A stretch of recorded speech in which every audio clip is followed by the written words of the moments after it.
Modern Tamil Nadu பார்வையாளருக்கு வணக்கம். உலகில் மீண்டும் போர் மேகங்கள் சூழ ஆரம்பித்திருக்கின்றன. ஏற்கனவே ரஷ்யா உக்ரைன் போர் அது இன்னமும் முடிவுக்கு வராத ஒரு சூழலில் ஈரான் மீது இஸ்ரேலும் அமெரிக்காவும் சேர்ந்து போரை தொடங்கி இருக்கின்றன அப்படிங்கிறத பார்க்குறோம். ஒரு பக்கம் பார்த்தோம்னா டொனால்டு ட்ரம்ப் நான் உலகத்தில் இருக்கிற எல்லா போரையும் நான் தான் நிப்பாட்டிக்கிட்டு இருக்கேன் அப்படின்னு சொல்லிவிட்டு இப்போ அவர் தான் எல்லா பக்கமும் போர்களை தொடுத்து கொண்டு இருக்கிறார் அப்படிங்கிறத பார்க்கிறோம். நம்முடைய இந்திய பிரதமர் மோடி இப்போ தான் இஸ்ரேலுக்கு போய் இஸ்ரேலை பாராட்டிட்டுலாம் வந்தார். இஸ்ரேல் மீது ஹமாஸ் ஆயுத குழு நடத்திய தாக்குதலை கண்டித்த மோடிக்கு இஸ்ரேல் பாலஸ்தீனத்தின் மீது நடத்தக்கூடிய தாக்குதலை கண்டிப்பதற்கு மனம் வராமல் இருந்தது. இப்போ பாலஸ்தீனத்தை தாண்டி ஈரான் மீதும் இஸ்ரேல் தன்னுடைய போர்க்கரங்களை நீட்டி இருக்கக்கூடிய ஒரு சூழலில் நம்ம இந்திய பிரதமர் கண்டிக்காவிட்டாலும் நாம் போருக்கு எதிரானவர்கள், மனிதநேயம் மிக்கவர்கள் என்கிற அடிப்படையில் கண்டிப்பாக இந்த போரை வன்மையாக கண்டிக்கிறோம். ஷோக்குள்ள போய் இது முச்சந்தி ஷோ. நான் உங்கள் சுகுணா திவாகர். நான் அலெக்ஸ் பாண்டியன்.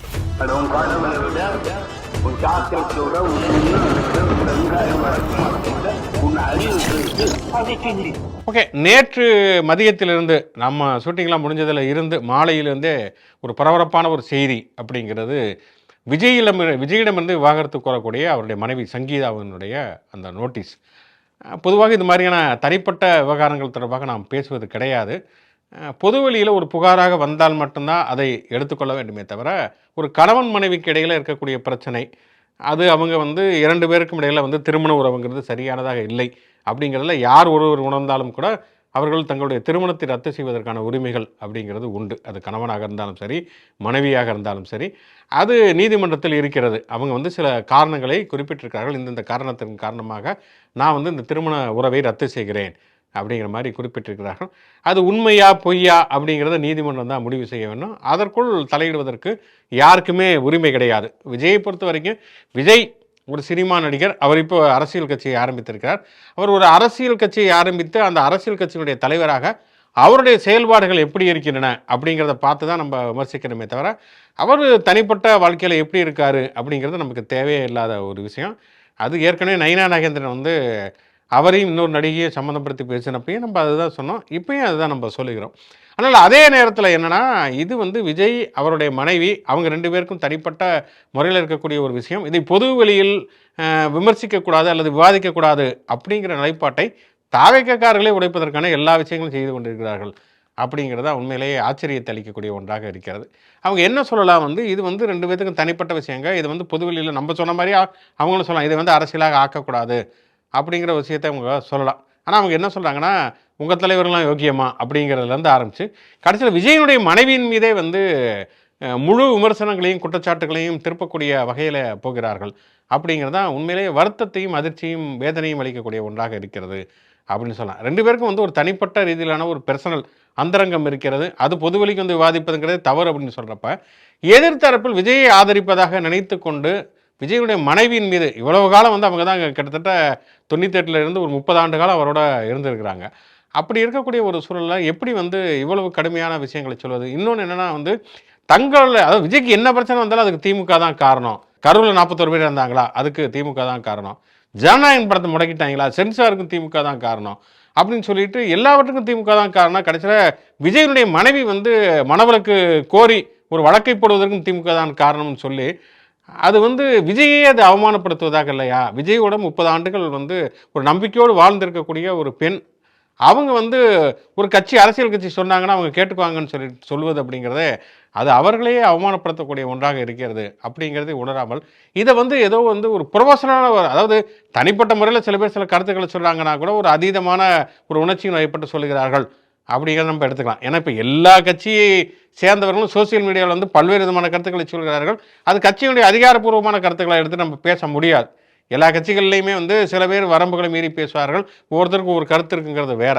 ஆனால் அதை தாண்டி இவங்களே ஒரு டூல் கிட்ட கொடுத்து இந்தந்த விஷயங்கள்லாம் பேசுங்க அப்படின்னு சொல்லி விஜய்க்கு ஆதரவாக இருக்கக்கூடிய ஒரு பிஆர் நிறுவனம் அவங்க இதெல்லாம் பேசுங்க. இது ரசிகர் மன்றமாக இருந்த காலகட்டத்திலேருந்தே இருக்கக்கூடிய ஒரு விஷயம். காலையில் இருந்துச்சு நீங்கள் அஜித்துக்கு எதிராக என்ன மாதிரியான ஹேஷ்டாக்ல ட்வீட் பண்ணணும் அப்படின்னு சொல்லி கொடுத்துருவாங்க. அதை வச்சு அவங்க அஜித் பழைய இதெல்லாம் எடுத்து வச்சுலாம் திட்ட ஆரம்பிப்பாங்க. அஜித் தரப்பிலிருந்து அப்படி செய்யப்படுவதாகலாம் சொல்லுவார்கள். இது எல்லா நடிகர்களும் செய்யக்கூடிய ஒரு விஷயம். அதுவே முதல்ல வந்து அடிப்படையில் வந்து சரியில்லாத ஒரு விஷயம். அதுலேயுமே வந்து சமயத்தில் அந்த நடிகர்களுடைய மனைவிகள் வந்து ஆரம்பித்து மிக கேவலமாகலாம் எழுதுவாங்க. அதுதான் வந்து அவங்களுடைய பணிகளா செய்திருந்தாங்க. அது அரசியல்லையும் கொண்டு வந்து இந்த மாதிரியான டூல் கிட் கொடுத்து இப்படிலாம் செய்வது என்பது மிக மிக அநாகரிகமான ஒன்று. விஜய்க்கே அவருக்கு மனைவிக்கும் பிரச்சனை, அது அவங்க 2 பேர் தீர்த்துக்கொள்வார்கள். அது வந்து நீதிமன்றத்தில் வழக்கு இருக்கிறதுனா அது சட்டப்படி அவர்கள் சந்திக்கப் போகிறார்கள் அப்படிங்கிறது வேற விஷயம். இதை வந்து பொதுவெளிக்கு கொண்டு வந்து இதை வந்து ஒரு அநாகரிகமாக மாற்றி இவருடைய அரசியல் பலவீனங்களுக்கெல்லாம் வந்து அதை கொண்டு போய் சேர்ப்பது அப்படிங்கிறது உண்மையிலேயே கண்டிக்கத்தக்கது. இது அவங்க பண்ணலைன்னா இதை பற்றி நம்ம பேசியிருக்கவே மாட்டோம். அது நமக்கு தேவையில்லாத ஒரு விஷயம். இப்பயும் அதான் சொல்றேன். இப்பயும் வந்து அதை பற்றி நாங்கள் பேச விரும்பவில்லை அப்படிங்கிறது யதார்த்தமான ஒரு விஷயம். ஆனால் இதை செய்வதனால இதை வந்து சுட்டிக்காட்ட வேண்டிய ஒரு அவசியம் இருக்கிறது அப்படின்னு நம்ம கருதுகிறோம். அதான் நீங்கள் சொன்ன மாதிரி வந்து அவங்களுக்குள்ள ஒத்து வரல, விலகுறாங்க, அவருக்கு இன்னொருத்தர் கூட அஃபேர் இருக்குது, அது எல்லாமே வந்து அவங்களோட தனிப்பட்ட விஷயம். அது அவங்களுக்குள்ளே பேசி முடிவெடுக்கப்பட்ட ஒரு விஷயம். 3வது மனிதர்கள் வந்து அதில் சம்மந்தப்படுறதுக்கான தேவை இல்லை. பட் ஆனால் அவங்க சங்கீதா வந்து அந்த அவங்களோட அஃபிடவிட் வந்து முழுமையாக நேற்று வந்து இணையத்தில் எல்லாமே லீக் ஆகிடுச்சு. அதில் வந்து அவங்க முழு வரலாறும் கல்யாண திருமணம் ஆனதுலேருந்து இப்போ வரைக்கும் என்னெல்லாம் நடந்துச்சு அப்படிங்கிறத டீட்டெயிலாக விளக்கி அவங்க தரப்பு வழக்கறிஞருமே பேட்டி கொடுத்துருக்காரு. எல்லாத்தையுமே வந்து பொதுவில் சொல்லியிருக்காங்க. அதில் அவங்க சொல்கிற முக்கியமான விஷயம் இன்னொன்று என்னன்னாக்காங்க, எனக்கான உரிமைகள் வந்து அந்த வீட்டில் வந்து மறுக்கப்பட்டுச்சு, என்னை வந்து வெளியில் விடாமலாம் வந்து நிறைய கட்டுப்பாடுகள்லாம் விதிக்கப்பட்டுச்சு அப்படின்லாம் நிறைய விஷயங்களை சொல்லியிருக்காங்க. அதெல்லாம் வந்து டொமஸ்டிக் வைலன்ஸ் லிஸ்ட்டில் போகும். அது வந்து யார் பண்ணாலும் நிச்சயம் வந்து அது கண்டிக்கப்பட வேண்டிய விஷயம். இவர் வந்து அதுவும் விஜய் மாதிரியான ஒரு ஆள் வந்து அதெல்லாம் பண்ணி அதை அவங்க மனைவி வெளியில் சொல்கிறது எல்லாமே வந்து என்னென்னா தாவேக்க ரசிகர்கள் ஏற்கனவே வந்து ஒரு ஜோம்பிஸ் மாதிரி எதை பற்றியும் கவலைப்படாமல் சொல்கிறத அப்படியே ஃபாலோ பண்ணிக்கிட்டு யாரை பார்த்தாலும் கடிக்கிற வேலைகளை செஞ்சுக்கிட்டே இருக்காங்க. இதெல்லாமே வந்து அவங்க அண்ணன் இப்படியான்ட்டா அதை வந்து ஏற்றுக்கிறதுக்கான எல்லா அறிவில்லாத தனத்தோடையும் அந்த ரசிகர்கள் வந்து ஆல்ரெடியே இருக்காங்க. அதனால் அதெல்லாம் வந்து நேற்றே வந்து நிறைய பேட்டிகள்லாம் வந்து நீங்கள் சொன்ன மாதிரி அவங்க மனைவியை திட்டி ஆபாசமாலாம் பேசுறது அப்படின்ட்டுலாம் வந்து வர ஆரம்பிச்சிருச்சு. ஏற்கனவே வந்து அரசியலில் வந்து ஒரு அரசியல்னால் வந்து அதை வந்து சொகுசு அரசியலை வந்து ரொம்ப விஜய் வந்து நார்மலைஸ் பண்ணிட்டார். மாதத்துக்கு ஒரு வாட்டி வந்தால் போதும், எந்த முக்கியமான பிரச்சனைகள் மக்கள் பிரச்சனையே பேசாமல் வந்து யாராச்சும் ஒருத்தர் திட்டிட்டு மட்டும் வந்தால் போதும். ஸோ இதெல்லாம் தான் அரசியல் தமிழ்நாடுன்னு சொன்னால் போதும் அப்படின்னு சொன்னால் போதும்ட்டு 4ஆம் தேதி வேறு பேச போகிறாரு. இது வரைக்கும் வந்து என் வீடே தமிழ்நாடுன்ட்டாரு, அடுத்து நான் தான் தமிழ்நாடுன்ட்டாரு, அடுத்து என்ன சொல்ல போகிறாருன்னு தான் தெரியல. ஸோ ஆல்ரெடியே வந்து அரசியலில் அப்படி ஒரு பெஞ்ச் மார்க் உருவாக்கி ஒரு இளம் தலைமுறையை வந்து ஒரு தப்பான வழியில் வந்து கூட்டு போகிற வேலையை பண்ணிக்கிட்டு இருக்காரு. அவங்களும் அப்படியே தான் தெரிஞ்சுக்கிட்டு இருக்காங்க. ஸோ இப்படி தனிப்பட்ட வாழ்க்கையிலும் இவர் பண்ணுற விஷயங்கள் எல்லாத்தையுமே வந்து அவங்க ஆதரித்து இதுதான் வந்து சரியானதா, தலைமை செஞ்சால் அது சரியாக தான் இருக்கும்ட்டு அதை வந்து பின்பற்றுறது அப்படின்ட்டுலாம் வந்து போகிறதுக்கான வாய்ப்புகளும் நிறைய இருக்குது. இதில் தேர்தல் சூடுபிடிக்க ஆரம்பித்து விட்டது. 2 மிக முக்கியமான அணிகளில் தொகுதி பங்கீடு பேச்சுவார்த்தைகள் தொடங்கி நடைபெற்று கொண்டிருக்கிறத பார்க்குறோம். தாவேக்காவை பொறுத்த வரைக்கும் அவங்க பஞ்சாயத்து தீர்க்கிறதுக்கு வழி இல்லை. நாம் தமிழர் கட்சியை பொறுத்த வரைக்கும் நானே ராஜா நானே மந்திரி, அவங்களுக்கு வந்து கூட்டணிலாம் கிடையாது. திமுகவை பொறுத்த வரைக்கும் பார்த்தோம் அப்படின்னு சொன்னால் இன்றைக்கு மட்டுமே 7 கட்சிகளோடு அவர்கள் தொகுதி பங்கீடு பேச்சுவார்த்தை நடத்த இருக்கிறார்கள். காங்கிரஸ் கட்சியிலேருந்து ஆரம்பித்து தமிழக வாழ்வுரிமை கட்சி, மனிதநேய மக்கள் கட்சின்னு சொல்லிட்டு நேற்று வந்து இடதுசாரிகளோடு அவங்க பேச்சுவார்த்தை நடத்தியிருக்கிறார்கள். இப்போ வந்து தொடர்ச்சியான பேச்சுவார்த்தைகளை நடத்துகிறார்கள். அடுத்து விடுதலை சிறுத்தைகள், மதிமுக என்று சொல்லி தொடர்ச்சியான பேச்சுவார்த்தைகளை நடத்த இருக்கிறார்கள். இதில் வந்து காங்கிரஸ் கட்சியை பொறுத்த வரைக்கும் கிரீஷ் ஜோடங்கர், செல்வ பிறந்தகை உள்ளிட்டவர்கள் இன்றைக்கு பேச்சுவார்த்தையில் கலந்து கொண்டிருக்கிறார்கள். காங்கிரஸ் கட்சி வந்து தொடர்ச்சியாக சொல்லப்படக்கூடிய தகவல்கள் என்ன, 35 சீட்டு அவங்க கேட்குறாங்க. 35 சீட்டு, அதுக்கப்புறம் மாநிலங்களவை தொகுதி ஒன்று கேட்கிறார், மாநிலங்களவையில் ஒரு சீட்டு கேட்குறாங்க என்றெல்லாம் சொல்லப்படுகிறது. அதை தாண்டி மேயர், கவுன்சிலர், மாவட்ட செயலாளர் 2 மாவட்ட செயலாளர் 2 ஒன்றிய செயலாளர் தாங்கிறதுக்கு அவங்க பல்வேறு விதமான கோரிக்கைகளை வைக்கிறார்கள். ஆனால் வந்து திமுக என்ன தரப்போகிறது? ஏன்னா கடந்த முறை வந்து 25 தொகுதிகள் அவர்களுக்கு ஒதுக்கப்பட்டு அதில் 18 தொகுதிகள் வெற்றி பெற்றிருக்கிறார்கள். இப்போ பார்த்தோம்னா ஏராளமான கட்சிகள் இருக்குது. இன்றைக்கே 7 பேர்கிட்ட பேச்சுவார்த்தை நடத்துகிறாங்க. அப்படிங்கிறப்ப பார்த்தோம்னா கிட்டத்தட்ட சின்னதும் பெருசுமா பார்த்தோம்னா ஒரு 10-15 கட்சிகள். தேமுதிக புதுசாக வந்திருக்காங்க, மக்கள் நீதி மையம் புதுசாக வந்திருக்காங்க, இஸ்லாமிய அமைப்புகள் ஒரு 3 கட்சிகள் புதுசாக வந்திருக்கிறாங்க. இதை தாண்டி பன்னீர்செல்வம், வைத்திலிங்கம் போன்றவர்களாம் வந்திருக்கிறார்கள் என்கிற பொழுது இந்த சீட் ஷேரிங் அப்படிங்கிறது திமுகவுக்கு ஒரு மிகப்பெரிய சவால் அப்படின்னு சொல்லலாம். அதனால் காங்கிரஸ் கட்சி வந்து வைக்கக்கூடிய எல்லா கோரிக்கைகளையும் நிறைவேற்றுவதற்கான வாய்ப்புகள் மிக மிக குறைவு. அதனால் வந்து இப்போ நடக்கக்கூடிய சட்டமன்ற தேர்தல், இன்னும் 3 ஆண்டுகள் நடக்கப்படக்கூடிய நாடாளுமன்ற தேர்தல், அதுக்கப்புறம் வரக்கூடிய இந்த ராஜ்யசபா தேர்தல் எல்லாவற்றையும் கணக்கில் கொண்டு தான் ஒரு முடிவுக்கு வருவார்கள் அப்படிங்கிறது தெரிய வருகிறது. பார்ப்போம் அதில் என்ன மாதிரியான நடக்கிறது அப்படிங்கிறது. எப்பவுமே இந்த தொகுதி பங்கீடு பேச்சுவார்த்தைகள் அப்படிங்கிறது வந்து இவங்க 6 கேட்பாங்க, அவங்க 4ன்னுவாங்க, கடைசியில் ஒரு 3 அந்த மாதிரி தான் முடிவுக்கு வரும். 100% எல்லாரையுமே திருப்திப்படுத்தி விட முடியாது. இருக்கிறது 234 சீட்டு தான். அதில் வந்து 118 சீட்டு வந்து வெற்றி பெற்ற கட்சி தான் வந்து தனிப்பெரும்பான்மையோடு ஆட்சி அமைக்க முடியும். அப்படிங்கிறப்ப 118 சீட்டு வந்து வெற்றி பெறணும்னு சொல்ல ஒரு 150 சீட்டுக்கு மேலே நின்னா தான் 118 சீட்டு வெற்றி பெற முடியும் என்பதுதான் ஒரு யதார்த்தம். அப்படிங்கிற அடிப்படையில் திமுகவும் வந்து ஒரு போன முறை 170 சீட்டு இருந்தாங்கன்னா இந்த முறை அதுக்கு குறைவாக நிப்பாட்ட முடியாது. 170க்கு மேலே நிற்கணும் அல்லது 170 சீட்டாவது நிற்கணும் அப்படிங்கிறது தான் யதார்த்தம். அதனால் அது என்ன நடக்கப்போங்கிறது. இன்னொரு பக்கம் பார்த்தோம்னா நாளைக்கு மதுரைக்கு மோடி வரப்போகிறார் அப்படிங்கிறப்ப தொகுதி பங்கீடு பேச்சுவார்த்தை நாளைக்கு மதுரையில் தொடங்க போகிறதுங்கிறாங்க. இது உண்மையிலேயே ஆச்சரியம் அளிக்கிறது. ஏன்னா வந்து அந்த கட்சிக்குடைய தலைமை அலுவலகத்தில் தான் இதுவரைக்கும் தொகுதி பங்கீடு பேச்சுவார்த்தைங்கிறது நடந்து கொண்டு இருந்தது. திமுக பொறுத்தவரைக்கும் அண்ணா அறிவாலயத்தில் தான் நடக்கும். அதிமுக பொறுத்தவரைக்கும் ஜெயலலிதா இருந்த காலகட்டத்தில் வீட்டுக்கு கூப்பிட்டு வந்து பேச்சுவார்த்தை நடத்துவாங்க. கீழே உட்காந்து பேசிக்கிட்டு இருக்கப்பயே அவங்க தொகுதிக்கு சேர்த்து வேட்பாளர் பட்டியலாம் அறிவிப்பாங்க. அந்த மாதிரியான பல குறும்புகள்லாம் நடக்கும். ஆனால் இந்த தடவை என்னென்னா மதுரையில் போய் உட்காந்து பேச்சுவார்த்தை நடத்துகிறாங்க. மதுரைக்கு மோடி வருகிறார் என்பதற்காக மதுரையில் போய் நடத்துகிறாங்கன்னா அதிமுக எந்த அளவுக்கு பாஜகவுடன் பணிந்து போயிருக்கிறது என்பதை தான் இது காட்டுகிறது அப்படிங்கிற மாதிரி தெரிகிறது. ஆனால் இதில் வந்து என்னென்னா வந்து மதுரைக்கு நாளை மோடி வரப்போகிறாங்கிறப்ப அந்த அலங்கார வளைவு எல்லாம் வச்சுருக்கிறாங்க. அதில் ஒரு பக்கம் பார்த்தோன்னா தந்தை பெரியார், பேரறிஞர் அண்ணா, அப்புறமேலும் திருப்பரங்குன்றம் பின்னணியில் மோடியினோட படம்லாம் வச்சுருக்கிறாங்க. மோடியோட படத்தை வச்சுட்டு போகட்டும், நமக்கு எந்த விதமான பிரச்சனையும் இல்லை. ஆனால் தந்தை பெரியார் படத்தையும் பேரறிஞர் அண்ணா படத்தையும் வைப்பதில் எந்த விதமான தார்மீக உரிமையும் தகுதியும் உரிமையும் அதிமுகவுக்கோ பிஜேபிக்கோ கிடையாது. ஆனால் பெரியாரை பொறுத்தவரை அவர் முழுக்க தன் வாழ்நாள் முழுக்க வந்து சாதியவாதத்திற்கும் மதவாதத்திற்கும் எதிராக உறுதியாக நின்றவர், சமூக நீதி கொள்கையை வலியுறுத்தியவர்.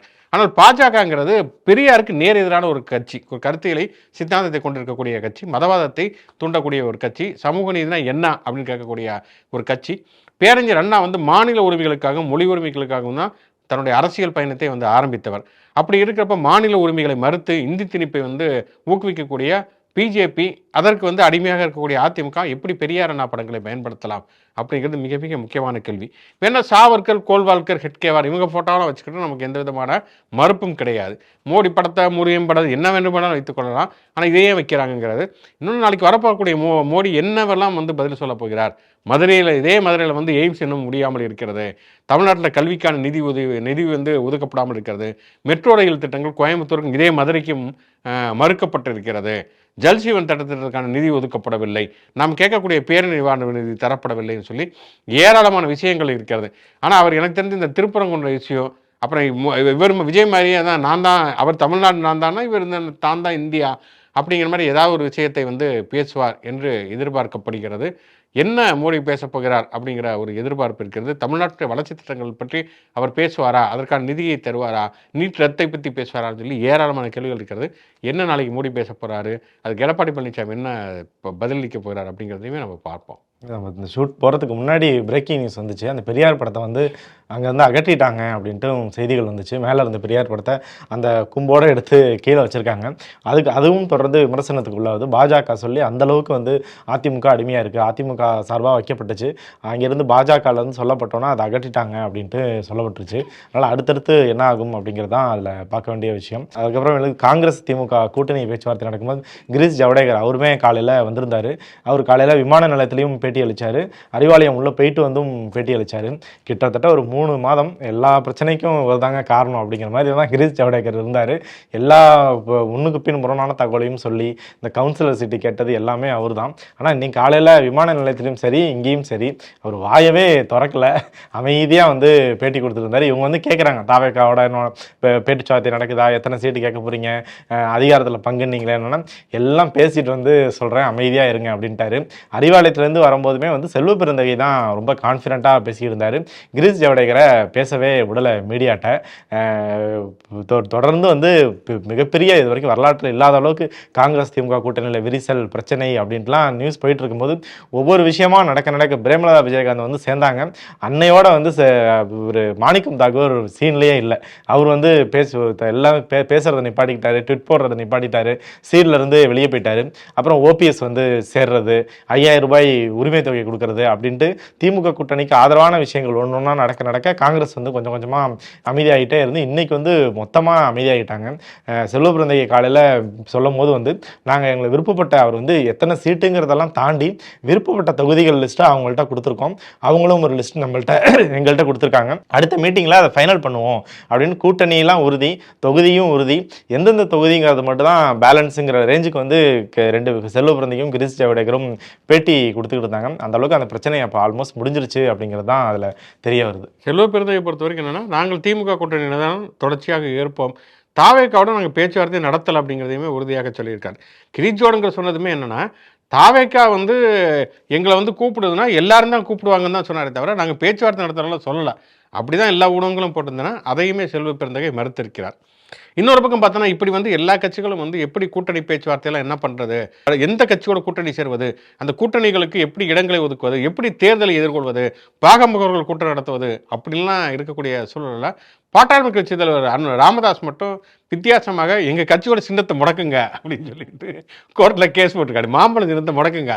ஏன்னா வந்து அவர் என்ன சொல்லியிருக்காருன்னா, நாங்கள் வந்து தேர்தல் ஆணையத்திலேயே அங்கீகரிக்கப்படாத ஒரு கட்சியாக இருக்கிறோம், அந்த வாக்கு சதவீதத்தை அவங்க இழந்துட்டாங்க, அதனால் தேர்தல் ஆணையத்தில் அங்கீகரிக்கப்படாத எங்கள் கட்சியில் வந்து தேர்தல் ஆணையத்தில் வந்து தலையிடுவதற்கு என்ன உரிமை இருக்குது, நாங்கள் தான் இதெல்லாம் முடிவு பண்ணணும் அப்படின்னு சொல்லிட்டு போட்டிருக்கிறா. அப்படி ஆக மொத்தம் என்னன்னா, சின்னம் எங்களுக்கு தான் சொல்லி கேஸ் போடுவதெல்லாம் நம்ம பார்த்துருக்கோம். சின்னத்தையே பயன்படுத்தக்கூடாதுன்னு கட்சியே ஆரம்பித்த ஒருத்தர் கேஸ் போடுவதுங்கிறது உலக வரலாற்றிலேயே முதல் முறை அப்படிங்கிற அடிப்படையில் டாக்டர் ஐயா அவர்களுக்கு நம்முடைய வாழ்த்துக்களை தெரிவித்துக் கொள்வோம்.